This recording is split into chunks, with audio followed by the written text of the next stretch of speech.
I had a lot of teachers in high school, but only one of those teachers was the same throughout all 4 years. We had to take a foreign language, and I decided that French sounded kind of sexy, and that I'd take that instead of Spanish, which is what everyone else took in San Antonio. Well, I got into class on the first day, and standing where my teacher should probably be is this lady who's wearing skin-tight leggings, even though she's probably 65, is standing at a grand height of maybe 5 feet, and is wearing a bright red blazer with enormous shoulder pads. She looked like some sort of demented Cruella de Vil type character. Well, what I would later learn is that one, this was my French teacher, Madame Taylor, and that two, she would wear that sort of thing every day of school for the next 4 years. Despite my first impressions of Madame Taylor, after a couple classes, it was clear to everyone that she was a lovely lady and an amazing teacher. She took an individual interest in every student's progress and had this really animated way of teaching.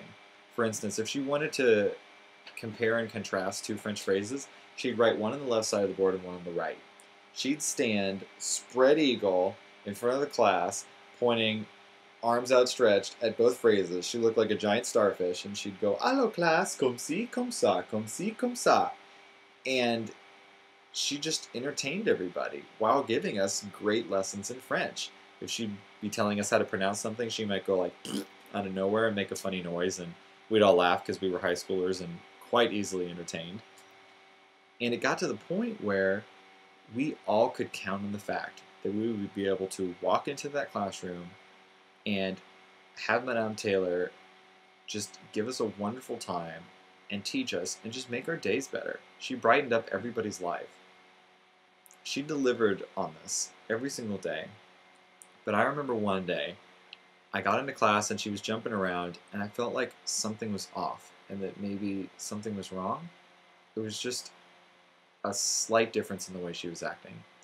I don't think the other students noticed, so when the bell rang and class was over, they all left, and I went up to her desk. She was shuffling papers, and I asked her, "Madame, how are you feeling? Are you doing all right?"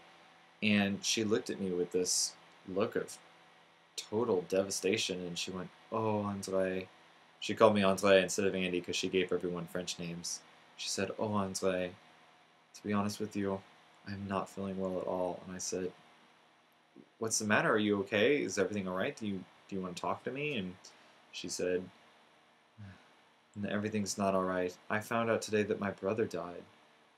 And I was just astounded.